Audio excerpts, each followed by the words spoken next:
Mr. President, how are you? Good morning. This is Jose Costa greeting you. How are you, Jose? Very good morning. Thank you very much, Mr. President, for speaking with us. What is your first impression of what happened in Venezuela? Well, first of all, what we really need to fully understand and appreciate is that this momentous event signifies the total collapse and fall of the oppressive regime of a long-standing dictator who had been systematically rigging the national elections for many years, who was soundly defeated in the last election and still tried to cling to power. That is, from a strictly political standpoint, if you want to put it that way, we are witnessing the fall of a dictator. But even more significant, let's say, if we consider the reason why the United States carried out this operation, it's because he is a narco-terrorist. That is to say, he is a narco-terrorist who has deep connections, for example, with the Spanish Socialist Party, with Podemos. In other words, he has interfered in elections in Argentina, Colombia, Mexico, and Bolivia. In addition, his sources of income include drug trafficking, which basically comes from the cartel of the Suns. He has infiltration strategies through mass migration arriving at cartels. In other words, he has alliances with NGOs like Vox to promote the radical left around the world. He has ties with Iran, with Hezbollah, has provided logistical support to Hamas, has financed, for example, guerrilla groups in Colombia, the National Liberation Army, and FARC dissidents. He has participated in large-scale money laundering operations. He plays a role similar to what Cuba had in the 1970s, that is, exporting communism and terrorism throughout the region. In fact, Cuba is the mastermind behind what is known as 21st century socialism. And in addition, there is endless corruption in the various state-owned companies, especially after the whole process of expropriations that began with Chavez. Therefore, I would say that today is excellent news for the free world.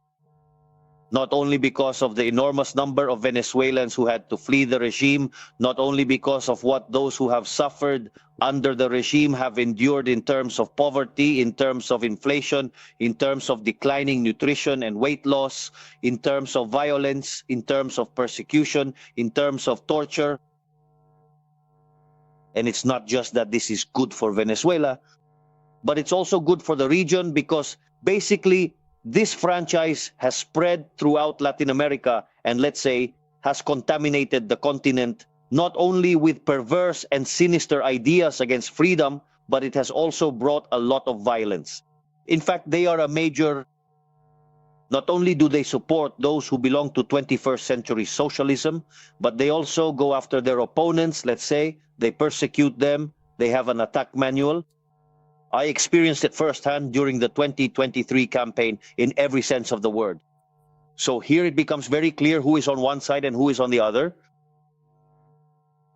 Therefore, we are talking about a terrorist and a drug trafficker. I want to focus on the first statement you made. For you, if the regime falls, if Maduro is captured, or is there a possibility, for example, that Diosdado Cabello or Delcy Rodriguez could continue to carry out the terror and maintain this narco state that currently exists in Venezuela? Well, if they continue down the path of a narco state, let's say the attacks along the lines that the United States has taken will continue.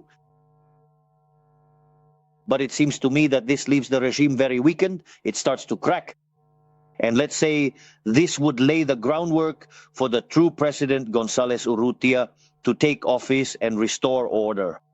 And at that point, Mr. President, were you able to speak with other leaders in the region? Because few have spoken publicly, but most of those who have, like Lula da Silva just a few minutes ago, or Petro very early on, or even Evo Morales, are all 21st century socialism. Exactly, but the other presidents, for example, the socialists are willing to endorse dictatorships and terrorism as long as they're clearly left-wing. In fact, let's say if you look at us, in fact, today I posted part of what was my presentation at Mercosur, where I emphatically condemned the Venezuelan regime, while Lula's position was very different and very lenient toward the narco-terrorist dictator. Well, it comes down to the interests each person has. Clearly, Venezuela did not fund me, and I was persecuted. So obviously I have a position. You only know that when you experience it yourself. In fact, I stood up to the franchise of 21st century socialism and endured the dirtiest campaign in history, even worse than the one they ran against Trump. Of course, and at this point, Mr. President, they're even calling for an emergency meeting of the United Nations Security Council and so on. What position will Argentina take if it comes to that? Total support. For the United States. Total support for the United States motion. The Venezuelans had no way out of this sinister balance they were trapped in. And Mr. President, were you able to speak with any US authorities to learn a bit more about the details? Because so far what is known is the big news that Nicolás Maduro was taken out of the country. Do you know any other details? Were you informed of anything beforehand or not? In just a few short minutes from now, the Ministry of Foreign Affairs will be releasing an official public statement. Can you give us a preview of that statement, Mr. President? I prefer that you read the statement as it is. Okay, Mr. President, thank you anyway. In the midst of all this, you mentioned it, there is at least one Argentine that we all know about who is... Exactly, Nahuel Gallo. Exactly. Has there been any progress regarding this? At that time, we were already working very hard to find a safe way out. For the young gendarme known as Nahuel Gallo. So now we are doubling our efforts to try to ensure he returns alive to Argentina. Already, it's been more than a year, Mr. President. What is the approach? Is there a real possibility that in a few days he could return to Argentina as a result of these changes? Well, with the change in regime, the chances of it being easier to get him out of Venezuela are higher. That's obvious. In the midst of all this, diplomatic relations were also broken off and the Argentine embassy even suffered many sieges in Caracas and so on. Is there already a roadmap in Argentina to restore the bond we once had of brotherhood with Venezuela, which was lost because of Nicolás Maduro? And what was the first country González Urrutia visited after being elected? Argentina. Okay, I think that answers everything. And there is no doubt about my friendship with Maria Corina Machado, who invited me to Oslo to witness the moment when she would receive the Nobel Peace Prize. But unfortunately, she couldn't make it, and I had to leave quickly so I could deliver the labor modernization law to the Senate. Mr. President, were you able to speak with Maria Corina Machado or González Urrutia in these past hours? I haven't been able to speak with them yet. Still, let's say it's a moment of great turmoil. Exactly. In general, at times like these, you really have to give them some space. But let's just say you can't be bothering them when they are dealing with such vital and momentous issues in the world right now. History of Venezuela. For you, what should happen now is that González Urrutia should finally be able to take power, given that it's been almost a year since he should have been leading the government, or should there be new elections? Absolutely not. He should, let's say, he should take office. He won the elections. He has a mandate to fulfill.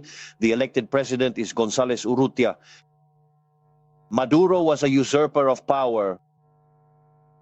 And the rest of the regime that's in power now, going out into the streets like Diosdado Cabello, I don't know if you saw him wearing a bulletproof vest, calling on the people to protest and so on. Should they meet the same fate as Nicolás Maduro and be tried in the United States? I believe that, let's say, they are accomplices of the regime. They should all meet the same fate. Perfect. Mr. President, just a few final questions, and thank you for the time you've given us. From the Foreign Ministry, can you give us any details about the statement? I regret your impatience, but the logic of the protocol steps must be followed. In other words, wait for the statement from the Foreign Ministry to be released. Mr. President, we greatly appreciate your courtesy in speaking with us this morning, which for many is a historic morning, and we hope that in the region... It certainly is. It's a new rebirth of freedom, stronger than ever. Freedom is being reborn throughout the continent, and that will bring us prosperity again and allow us to have the life we deserve to have until we were invaded by the left. Mr. President, thank you very much for speaking with us. Have a great weekend and a good start to the year. A big hug, Jose, and greetings to all your listeners.